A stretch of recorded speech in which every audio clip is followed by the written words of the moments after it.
میں دیانتداری سے کہتا ہوں جب لوگ پوری طرح دل توڑ دیں پھر کوئی سجدے کا مزہ ہے، پھر کوئی دعا کی لذت ہے، پھر کوئی چسکا ہے اس کی بارگاہ میں حاضری کا، پھر کوئی تڑپ پیدا ہوتی ہے اس کیفیت میں، وہ جب لوگ آپ کو پوری طرح تکلیف دے اور سارے اسباب ظاہری ختم ہو جائے، وہ جو لذت ہے نا اللہ کی بارگاہ میں جڑنے کی، وہ تعریف والوں کو کئی دفعہ نصیب ٹوٹے دلوں میں تو رب ملتا ہے، نہ بچا بچا کے تو رکھ اسے تیرا آئینہ ہے وہ، یہ شکستہ ہو تو عزیز تر ہے نگاہ آئینہ ساز میں۔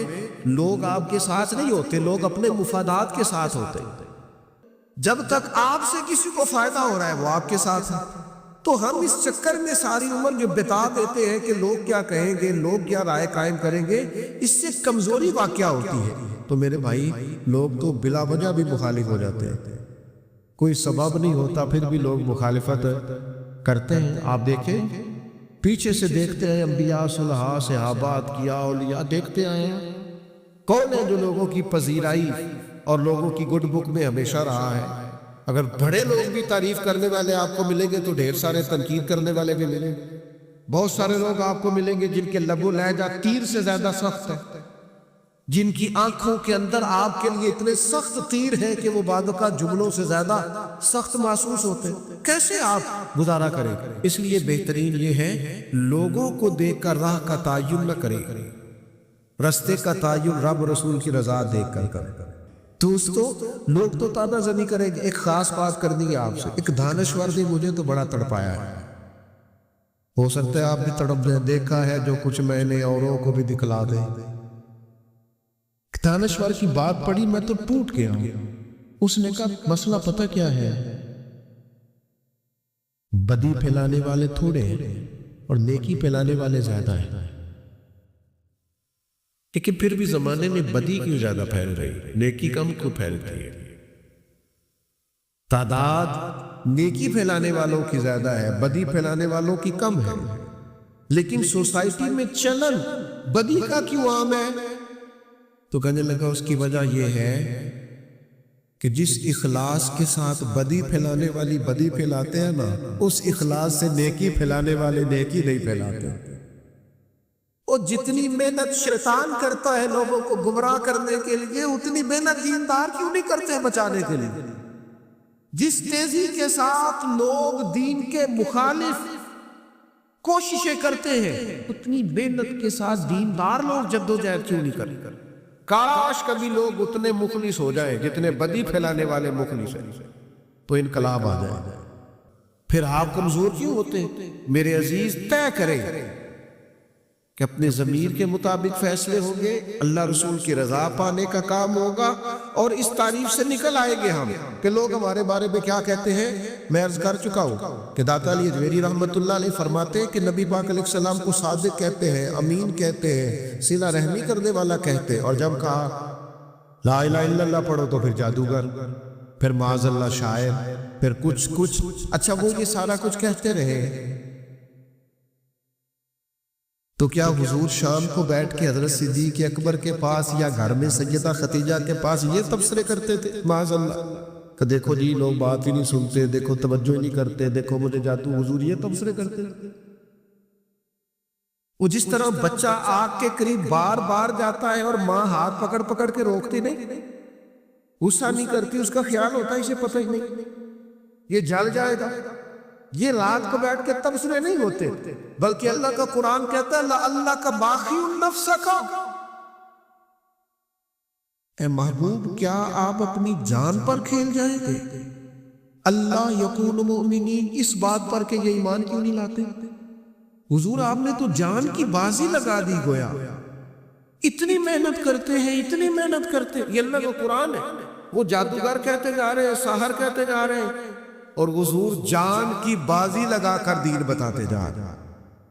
یہ مزاج ہے کہ آپ ان لوگوں کے بیچ کھڑے ہو کر انہی کی خیر کی بات کریں، آپ خیر کی بات کہہ دیں۔ وہ ہمارے بزرگ تھے، مجھے بات بڑی پسند ہے سادی سی پر بڑی انوکھی ہے۔ وہ بازار میں سفر کر رہے تھے، جا رہے تھے تو ایک عورت کو دیکھا بغیر پردے کے، گلے میں دوپٹہ ڈالے جا رہے، تو حضرت صاحب چہرہ ادھر کیا ہوا ہے، پتر مسلمانہ دی بیٹی ہے، مسلمانہ دا ملک ہے، میرا پتر سیر کاج۔ وہ بڑی سخت اور بڑے تلخ لب و لہجے میں وہ خاتون کسی امیر گھر کی محسوس ہوتی، تلخ لہجے میں، بابا جا اپنا کام کر۔ تو حضرت اس کی بات سن کے بڑے تحمل اور بردباری سے فرمانے لگے، پتر میرا ہی کام ہے، میں کام نہیں لگا، میری یہی ڈیوٹی ہے، جو بندہ غلط بات کرے اسے تھوڑی سی ادب سے نصیحت کرو، میرا ہی کام ہے، میں کام نہیں لگا۔ تو وہ بات جو دل سے نکلتی ہے اثر رکھتی، پر نہیں طاقت پرواز مگر۔ آپ کہے تو صحیح دین کی بات، اپنے بیٹے کو بھی نہیں کہتے حضور کے دین کا پیغام، چھوٹے بھائی سے بھی نہیں کہہ سکتے، اپنے ماتحتوں سے بھی نہیں کہہ سکتے آؤ یار نماز کے لیے چلے، اپنے گھر میں بھی اتنی جرأت اور طاقت نہیں رکھتے، ہر کام کے لیے ناراض ہوتے ہو، لیکن صرف لوگوں کے ڈر سے کہ لوگ کیا کہیں گے، ہر وقت کمزوری دکھانا۔ میرے عزیز اس سے آپ نکل جائیں، اس بات سے پرواہ نہیں کی لوگوں نے، لوگ نکل گئے۔ آپ یقین کریں کتنے بڑے تھے حضرت زبیر بن عوام، فرماتے تھے کسی کی جرأت نہیں تھی کبھی کہ میری طرف آنکھ اٹھا کے دیکھے، لیکن پھر میں نے کلمہ پڑھا، مجھے اوڑھنے دے اذیتیں، تو میری عادتیں نہ خراب کر۔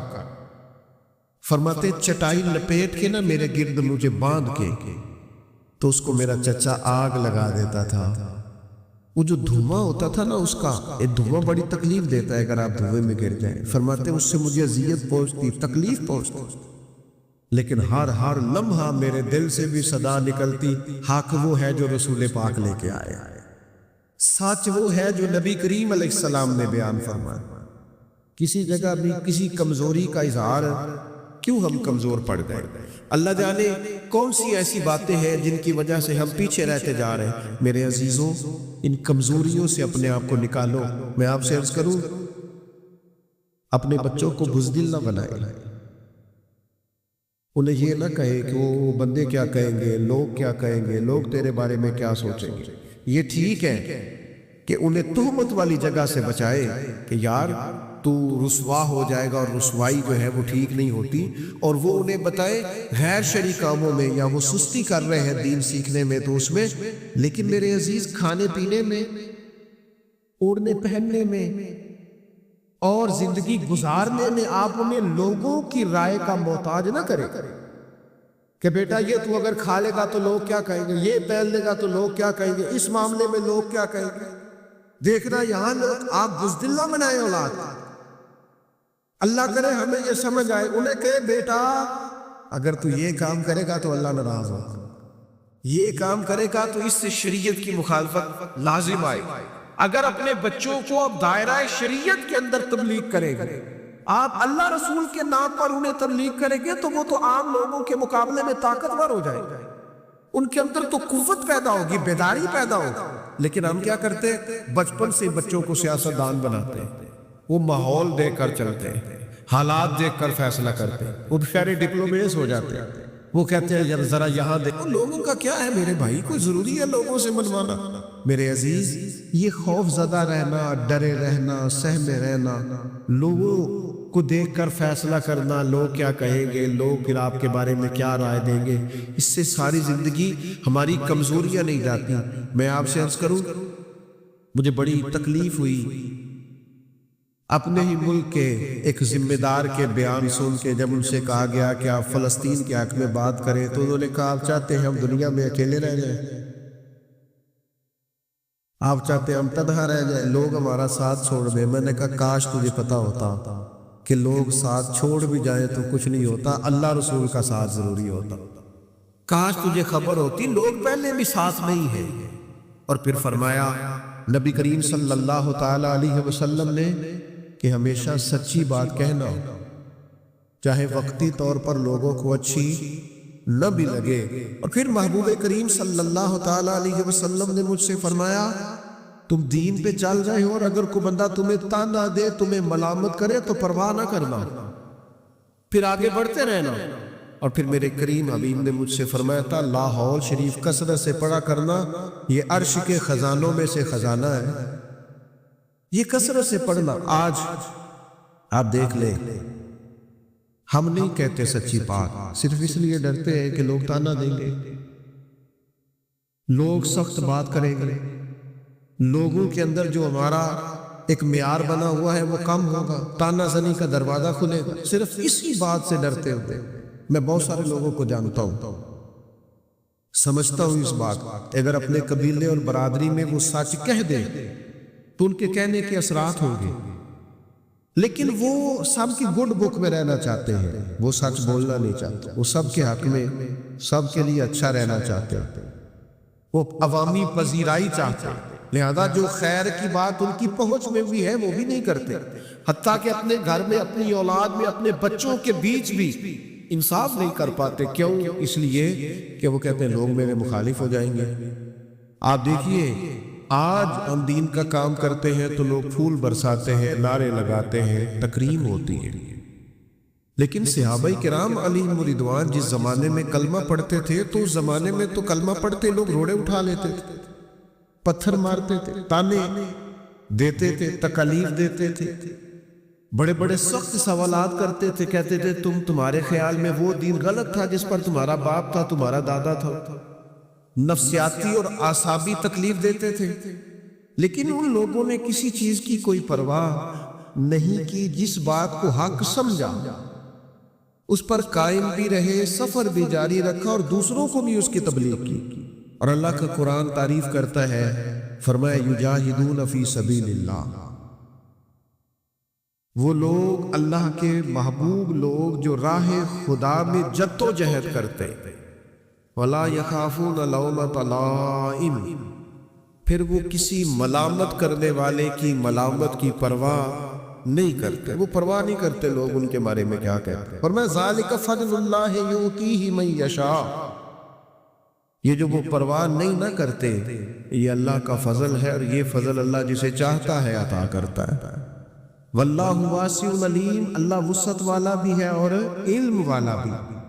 پرواہ نہیں کرے. سب سے پہلے تو میں عرض کروں گا کہ آج بھی آپ دین پر صحیح معنوں میں چلنا شروع کریں. کیا داڑھی ایک عام سنت ہے، ہر آدمی سمجھتا ہے، اس کے لیے تشریح کی ضرورت نہیں، عام ہر بندے کو پتہ ہے. حضور آپ رکھ لیں، مولوی کہہ کے کن کن لفظوں سے لوگ یاد کرتے ہیں. صاف صاف تو نے داڑھی بھی رکھی ہوئی ہے، اور تو یہ داڑھی رکھنے سے بندہ معصوم ہو جاتا ہے، وہ بالکل گناہوں سے پاک ہو جاتا ہے. اگر اس سے کوئی غلطی ہوتی ہے تو بشر ہے، غلطی ہو گئی، لیکن آپ داڑھی کا نام لے لے کے اسے تانا دیتے ہیں. پیر صاحب کا بچہ ہے، پیر صاحب کے بچے سے بھی کمزوری رہ جاتی ہے، وہ انسان ہی. او تو حضرت صاحب کا بیٹا ہو کہ یہ کہا، فلانے علامہ صاحب کا پتر ہو کہ تیرا یہ حال ہے. تانا زنی لفظوں کے اندر. اور تو سکول ٹیچر کا بچہ ہے، تیرا یہ حال ہے. تو فلاں صاحب جو نصیحت کر رہے تھے ان کا بیٹا ہو کہ تیرا. اگر یہ لہجے آپ زندگی میں دیکھیں گے تو آپ دیکھیں گے کہ یہ باتیں کس طرح تیر کی طرح لگتی ہیں لوگوں کو، اور کیا کیا انداز لوگ. ہمارا ایک دوست تھا، بڑا قابل تھا، ہمارے ساتھ پڑھتا تھا. تو ختم شریف پہ ہمارے ہاں مدارس میں رواج ہوتا ہے، تو بچے ختم پہ جا رہے تھے تو ایک صاحب نے اسے بلا کے کہا، مولوی صاحب آج کدے گھر دی خیر نہیں، کدے کرو بھی کھایا کرو. لائق ترین آدمی تھا، چھوڑ گیا مدرسہ. نے کہا میں نے نہیں پڑھی. سوچتا ہوں کہ اس شخص کے ایک تانے نے ایک دیندار طالب علم کو دین سے دور کیا ہے. پتہ نہیں ان اللہ کیا معاملہ ہوگا. اس کے دو جملوں نے توڑ دیا ہے اس شخص کو. تانا زنی مزاج میں. اب کرنا کیا ہے؟ ایک تو یہ کہ نیکی کی طرف آنا ہے، بہرحال مسلمان کے لیے ضروری ہے اللہ رسول کی رضا کو پانا. ہم کیا کرتے رہتے ہیں، ہمارا ضمیر بالکل مطمئن ہوتا ہے کہ یار یہ نیکی کا کام ہے، یہ شریعت ہے، یہ دین ہے، مجھے کرنا ہے، لیکن ہم صرف تانوں کو برداشت نہیں کر پاتے. ہم صرف لوگوں کی طرف سے آنے والی باتوں کو سہنے کا حوصلہ ہی نہیں رکھتے.